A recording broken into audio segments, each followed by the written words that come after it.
United States na Japan Hiroshima amasung Nagasaki da nuclear bomb thadaduna misi mina amasung amang ata kaya thohankiba adubu ningsingduna chahi khudingi August 3 Hiroshima Day palan tauri. Haukiba prithibig anisba lanjau manung ing lising amaga chamapan nimpu mangada United States na Japan Hiroshima amasung Nagasaki da nuclear bomb thadabadagi pak sanna misi mina amasung amang ata kaya thokibani. Allied Powers na Japan gi sahar Bhutareta tha taruk subna bom thadaduna landaraba matungda United States na malemgi langi itihasta ahanbo ina Hiroshima amasung Nagasaki da nuclear bomb thadaki.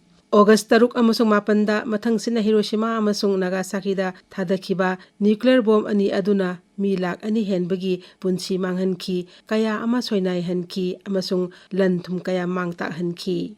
Malemda miyoiba jatina khunda laita aduna leirakpa sahi million kayagi itihasta ahanboina United States na thadakiba nuclear bomb ani adu uranium amasung plutonium na sabani.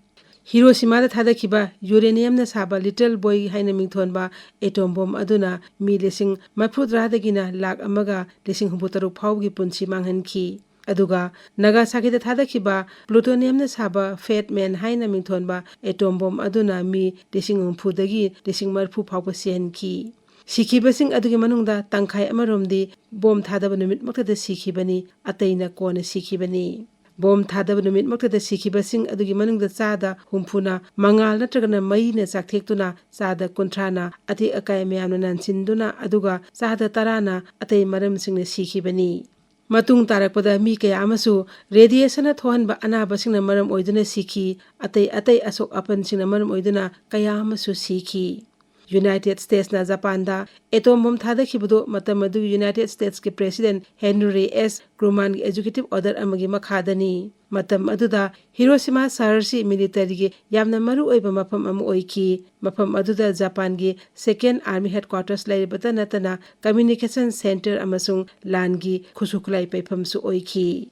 Hiroshima amasung Nagasaki da nuclear bomb thadakraba matung ikuidana Japan Allied Powers ta surrender tauki amasung sahi adugi September tang anida Instrument of Surrender sign tauduna Pacific War loishinki.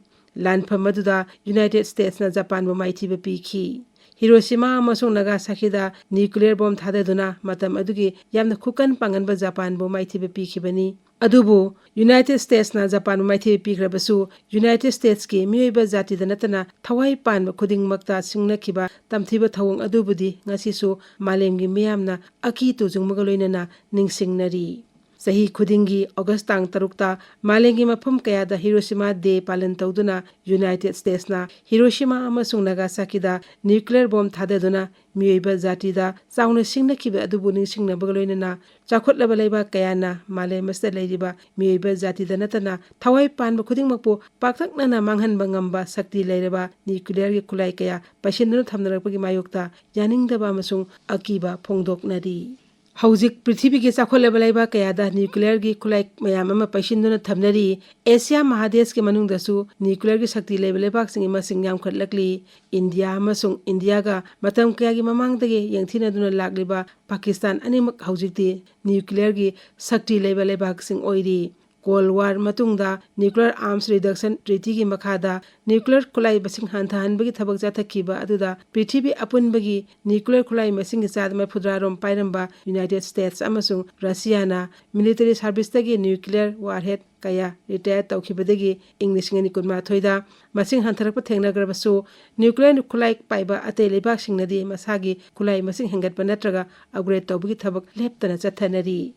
Asia Mahadesh ki manungda leiba tongan leibak singjauna malemgi leibak kayada langi khusu khulai kaya paisinduna thambada paktaknana mangan tahaninga oiba makhalgi khulai sing haibadi nuclear khulai sing yauri. Haukiba English ngani kunithoi gi haurakpada Britain, France, China, India, Pakistan, Israel amasung North Korea yauna tongan leibak singda paisinduna thamliba nuclear khulai masingsi chawrakna lising 12 ga chatet manga romni amasung masigi manungda lising 8 lomdi khudakta hekta sijinaba yagadaba mongda military gi makhuta leibani haiba yamna mi painingai oiba report singsu leiki.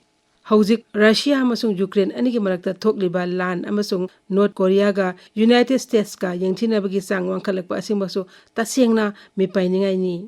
Nuclear की खुलाइसिंग पैसिंदुना थमनरिबा लेबाकसिंगना करिगुम्बा मखोइना पैसिंदुना थमनरिबा nuclear की खुलाइसिंग अदु सिजिनरकपा थोक्लबदि मालेम पृथ्वी असि लैखिगद्रा हाइबसि हौजिक मालेमगी मियामना कन्ना हंगनरिबा वाहंगनी nuclear की खुलाई कया मसिंग यामना पैसिंदुना थमनरिबसि मालेमगी मियामदा Chowna सिंगनबा अमनी अदुना मालेमगी मियामना Hiroshima दे पालन तौबगा लोइनना nuclear खुलाई मायोक्ता अपुनबा शक्ति अमा सागतपगी तंगाई फदबा असुम हेनगलक्तबा नते।